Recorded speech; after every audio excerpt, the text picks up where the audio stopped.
Devi Upanishad. This Upanishad falls under the tradition of AtharvaVeda.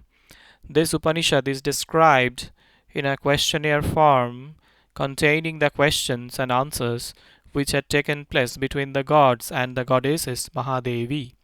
The universal form of the power of mind has been described very first, and it has been explained that it is the mind that has multiform and it resides with all living organisms.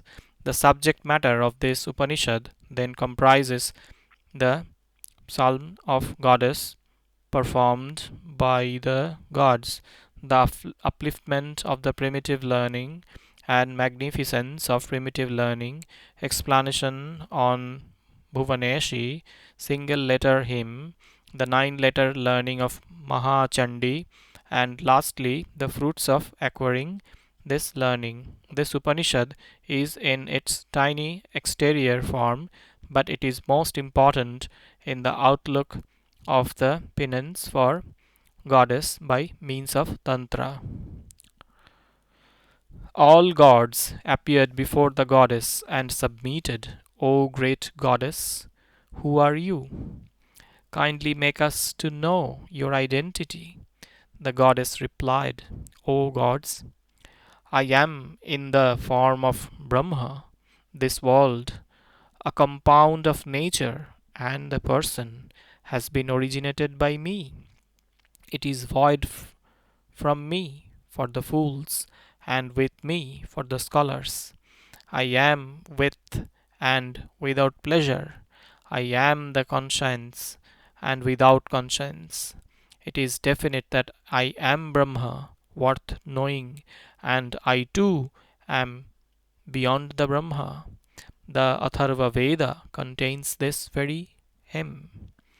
I am the compound form of 5 elements, and I myself is the great element which is free from all these elements. I myself is this whole universe which is visible. I myself is Veda, knowledge, as also Aveda, ignorance too.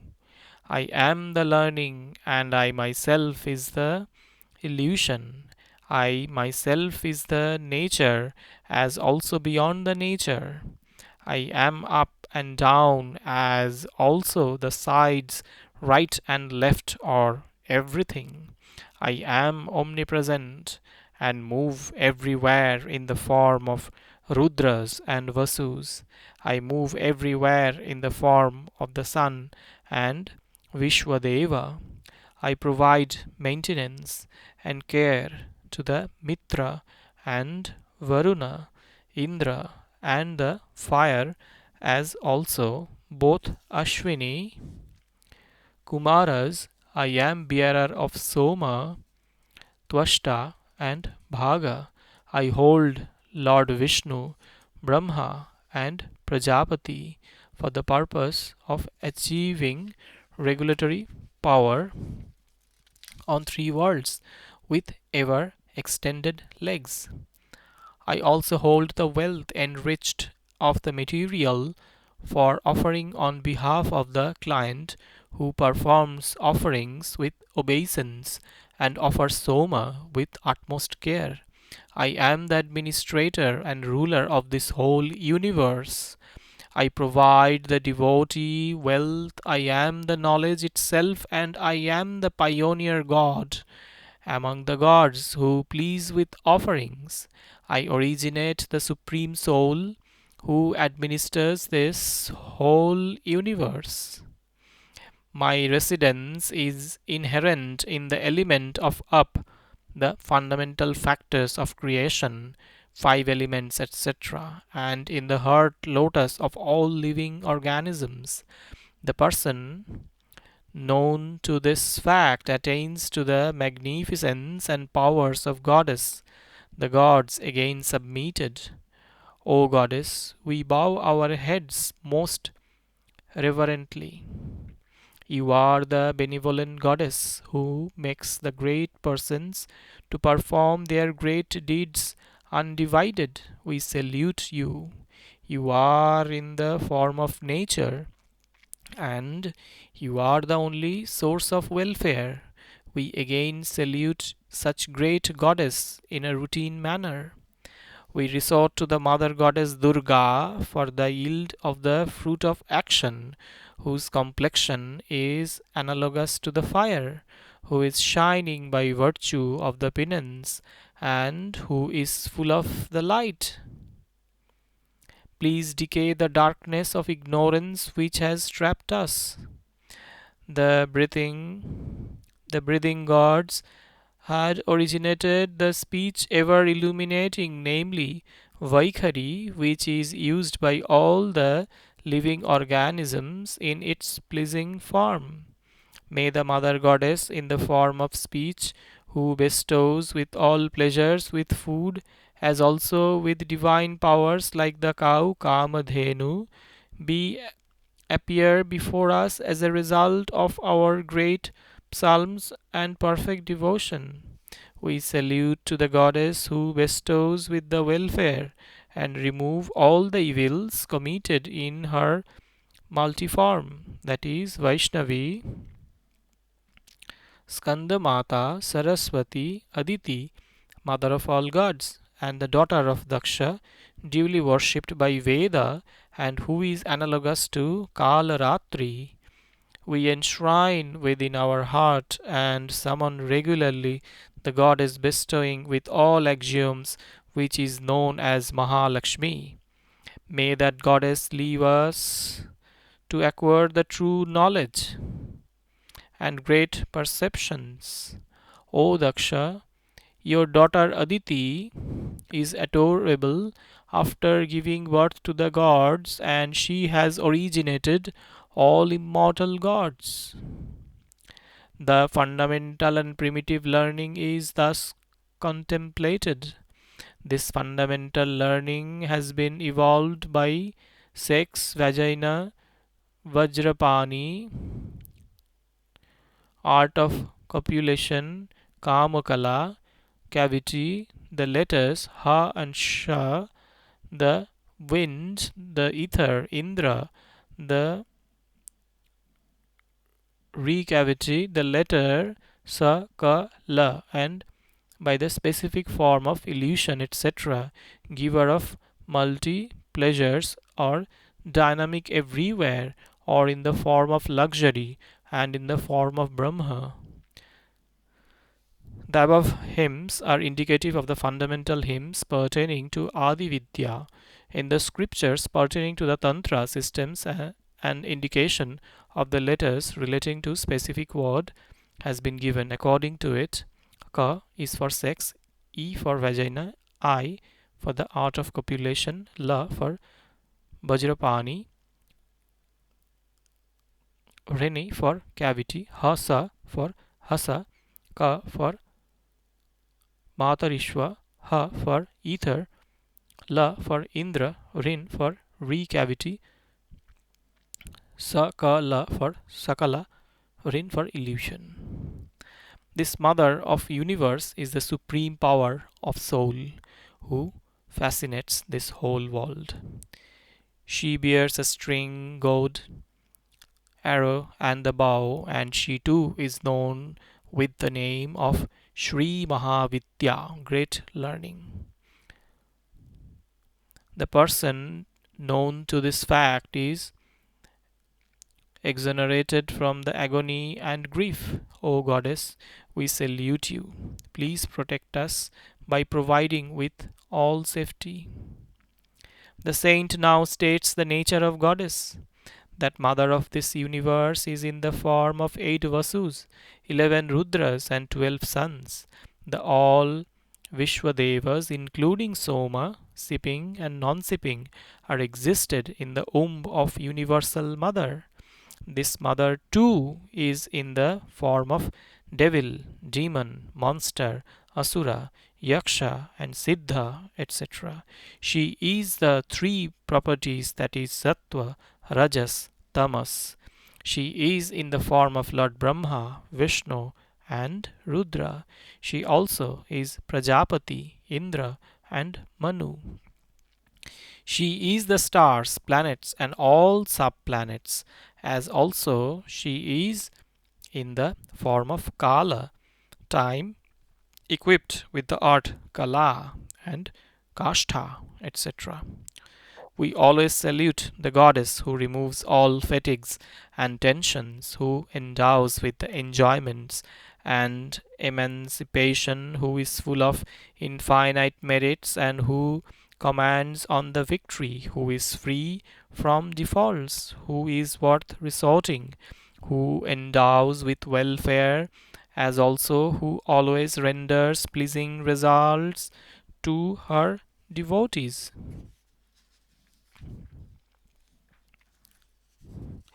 The bija seed word rin is a compound of vyad, ether, I, vitihotra, with fire, and the half moon, mora.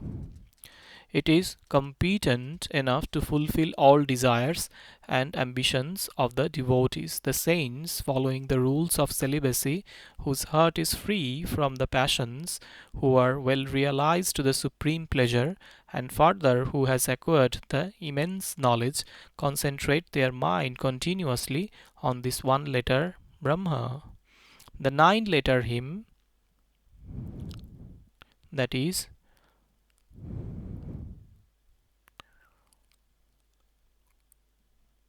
Pranav, Bhag, Bhavabij, Mayabij, Kambij, Chamundai, then Vichai, endows with the supreme pleasure and the position analogous to the Brahma itself.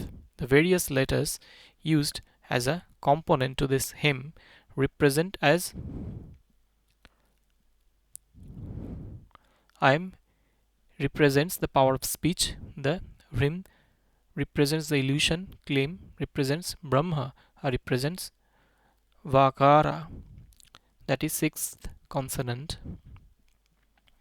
Ma represents the sun, A represents the left ear, U represents the right ear, Mun represents Bindu point, The represents the third letter from the Ta, Ya represents the air, the E represents the lips, and the last word is Viche.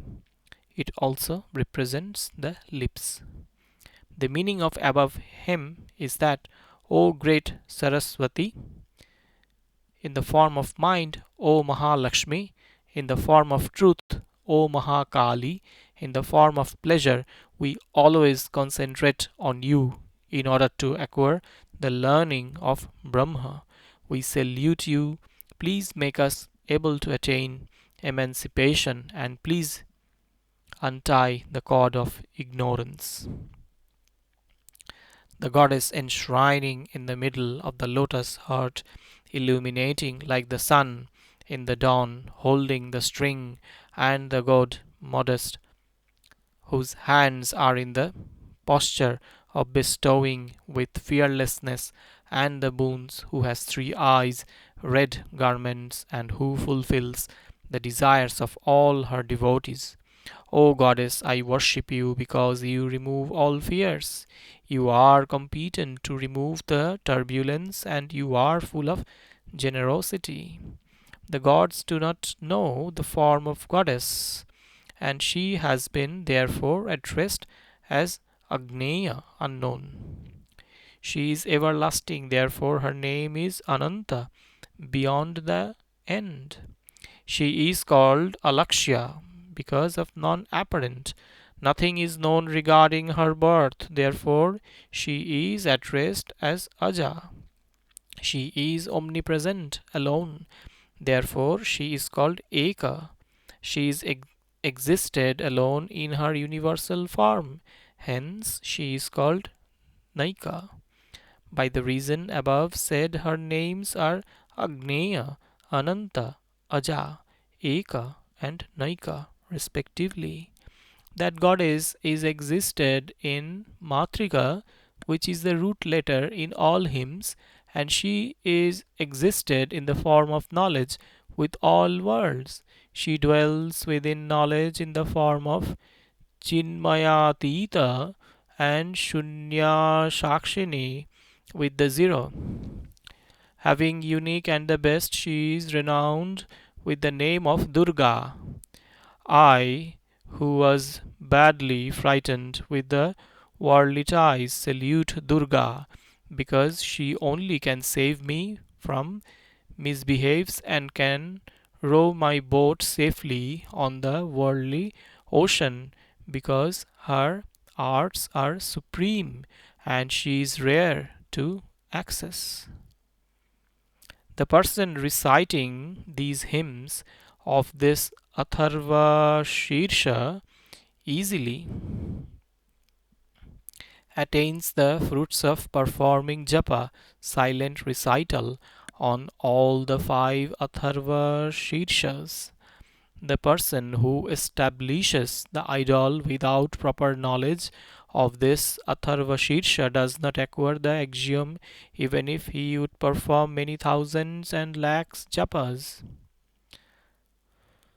The method of confessing such omissions is very easy, and the devotee would have performed japa only for 108 times. The person who recites it as little as 10 times attains easy pass with all safety, even in course of suffering from a number of turbulence, with the kind of grace of great goddess, and the evils committed by him are removed within moments. By virtue of recital in the morning, the devotee is exonerated from the evils committed in the night, and by virtue of recital of this Upanishad on evening, all evil deeds committed in the day are exonerated. The miscreants involved in the evil deeds are also exonerated if recital is made 2 times a day. Recital of this Upanishad before newly established idol opportune the devotee to have abundant grace of the God. The devotee crosses the gross death if he performs japa before the idol of great goddess on Amrita Siddhi Yoga, that is on Tuesday when the Ashwini planet is apparent to the earth. What this Devi Upanishad pronounces is that the person having proper identity to this Upanishad crosses the gross death without one or other puzzles. Iti Devi Upanishad Samapta. Om Tat Sat.